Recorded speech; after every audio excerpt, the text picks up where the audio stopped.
What is going on, everyone? It's your boy Loza. We're here with the latest Terriermon profile. We have one locals again. This time the matchups were two red hybrid and a buy. So yeah, it's another deck profile to take with a bit of a grain of salt. But we have tested a bit more. So I didn't upload a deck profile for Saturday because I did not go. I went to Yu-Gi-Oh! YCS Sydney instead. And then I went to Wednesday local and I lost to Leviamon and something else. Solves. Actually found the deck was struggling against Solves and Leviamon and also Red. Hybrid in general and red decks in general. So I do think the new Sydney event we're going to go to soon, the Oceanics for Digimon. Oh, sorry, it's a regional, I think. It's gonna have Leviamon a lot because it was the second best deck at Worlds and it was very well represented at Worlds. And also Red Hybrid seems to kind of beat it because of how quick it is. So I think both those decks, the decks to build for. So we're starting off with the 4 Gummy. Minomon, once again, this should be that green EX5 cat egg. I still haven't pulled one, and we'll get there. We'll get there. But definitely don't play this. But yeah, Gummymon's alright, but you can always play the cat egg at 4 anyway. We still got a heavy count on rookies, but we did go down a bit, so let's get into that, shall we? I've got my alt arts now, by the way, for this rookie. This is the VT8 Searcher Terriermon. You do want to play it because it searches 5 deep. I see people cut on these cards, and I personally disagree. Like, I think you got to play your searches at 8, like max, because some games you are passing playing this in hope of finding Mega Gargamon Ace. And, you know, if you do find it, you are in a great spot. If you don't find it, you're not. So, and you can play them off Double Typhoon. And, like, they're probably the best things to play off Double Typhoon because they just grant you, you know, card advantage, hopefully, or get you exactly where you need to go. So that was the first Terriermons. That was the 8 searches. And then we've got the Tamer playing Terriermons, or the Tamer helping Terriermons. I want to call them. I like to group them by kind of what their function is. So these guys are really good. This is the new one, of course. It lets you play a Tamer or a Lotmon for 2 less. And there is, we're going to put the Lotmon out there too, playing the Lotmon as well. So yeah, we did go down on this one to make some room for some cards you're going to see a bit later.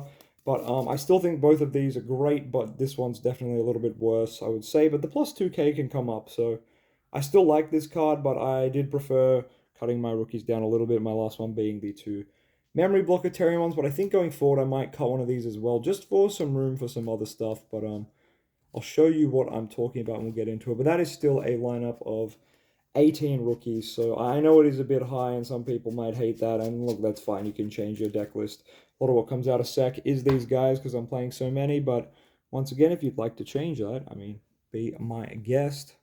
Let's get on to the 4s. The 4s are still the exact same as the last profile. It's the 8 Rapids. I really don't think you need to play anything else. You can play the Gargomon to let your Henry Tamer be a warp, but it really doesn't come up that often, I found, and I'd rather just focus on consistency with the Rapids. These cards are really starting to taco from the structure deck. It's a bit annoying because I've had these for way longer and they're not bending at all, so I'm not sure why these are. I think because they're detailed and foiled, but might have to put them in a phone book and top loader soon. But anyway, solid lineup. I think you most of the time you want this this Rapidmon because of how good it goes with the Mega Gargamon, giving it the plus 1,000 inheritable. But also, you know, this one's great when you're behind or you need to clear a board. So absolutely love the Rapidmons. And here's what I was missing from the other profiles. Massive mistake on my behalf was cutting this card down to 1. I started with it at 2 and then it went to 1, and that was a big mistake. Chimeramon was absolutely useless. This is just the best level 5 we have, and I think you got to play all of it. The D-Digivolve one's cool, but it's the protection that makes this card busted, because there was like games today against Red Hybrid where I hard slammed this, gave them 7, because they knew I had this in my hand, and they just couldn't out this, and that meant they couldn't out this, which meant I would win the game next turn. So you can set up those scenarios. Plus the D-Digivolve can be really nice with the Rapidmon, you know, neg something by 4 or 5k, and then you D-Digivolve it and it actually dies because it became a champion again or something similar like that. But this also, of course, pressures a absolutely safe ace into Mega Gargamon Ace. Speaking of which, Red Hybrid is scary because they're playing Garudamon Ace, so look out for that. It pops a blocker, it plays a Tamer on play and on Digivolve, and then it deletes any blocker on the field. This is a blocker, so they can delete your ace for 4 and then gain the 4 back, or blasting So that's really scary and something to look out for versus Red Hybrid in future.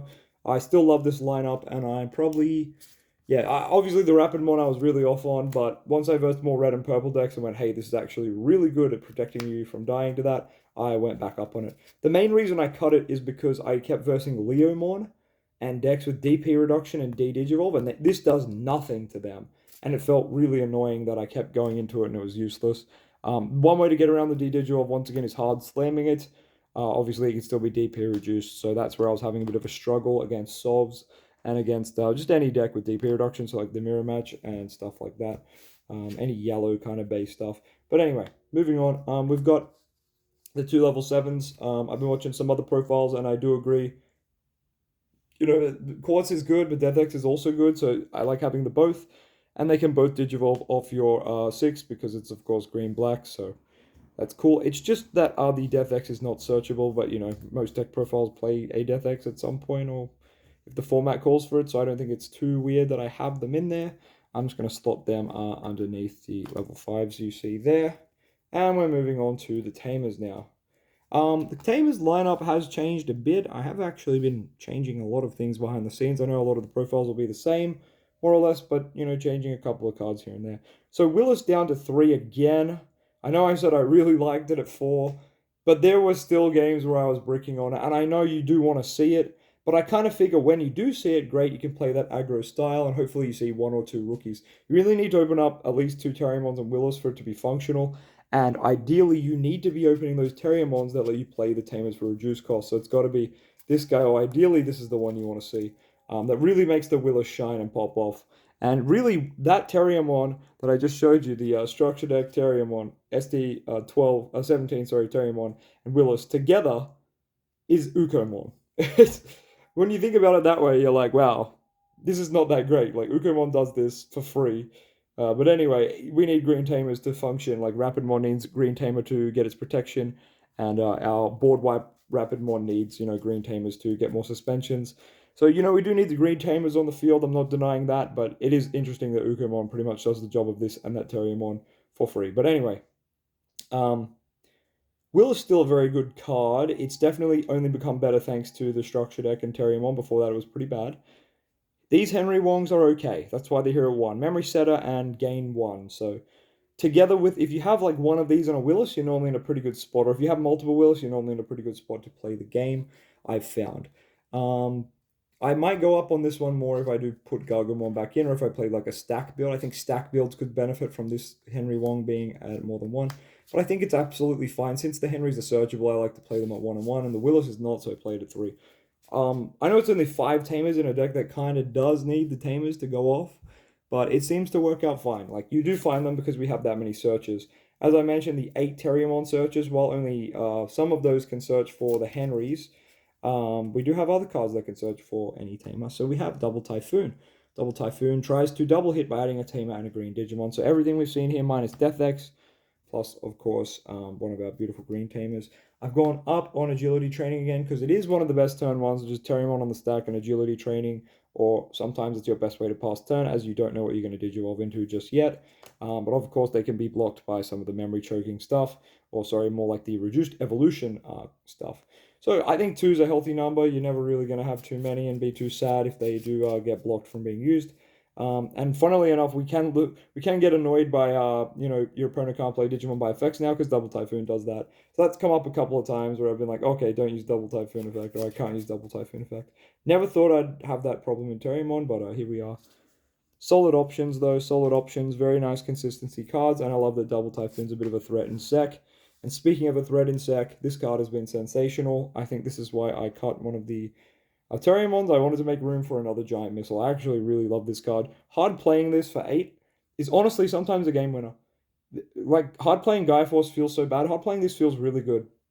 There's games where you just set up like a Terriermon, Rapidmon in the back, and you might have a Tamer or 2 set up, and you just play this. You know, it potentially deals with 3 problems or 2 problems because it suspends something, then bottom decks are suspended, and then a suspended can't restand till the end of the opponent's turn. So it actually works out really nice, and it combos well with the Mega Gargomon Ace. So if you're seeing the Mega Gargomon Ace and the Giant Missile, the Gargo Missile is what it really should be called, you're just chilling.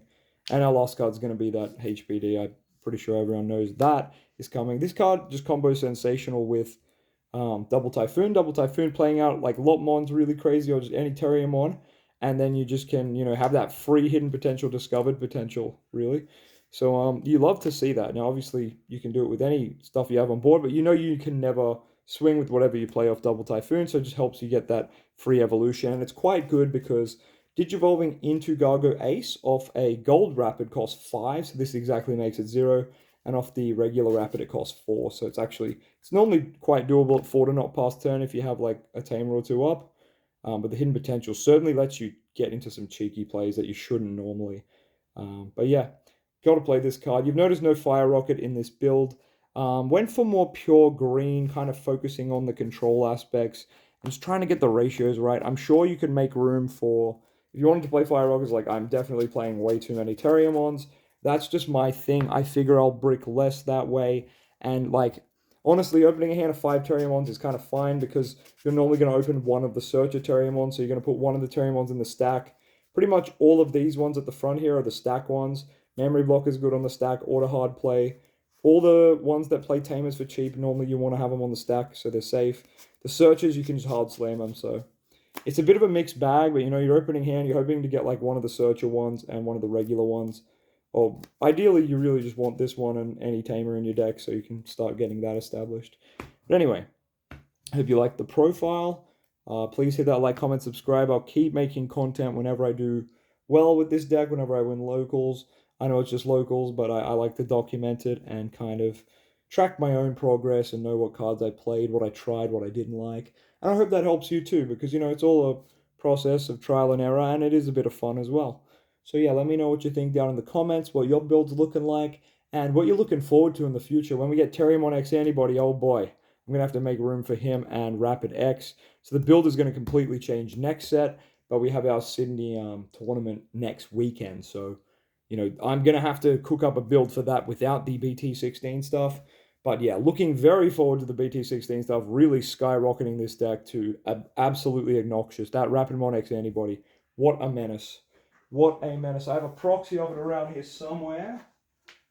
For those of y'all who are unfamiliar, here's all my beautiful proxies from testing. Oh, I was sure I had one. But I mean, feel free to click off the video at this point if you're all done.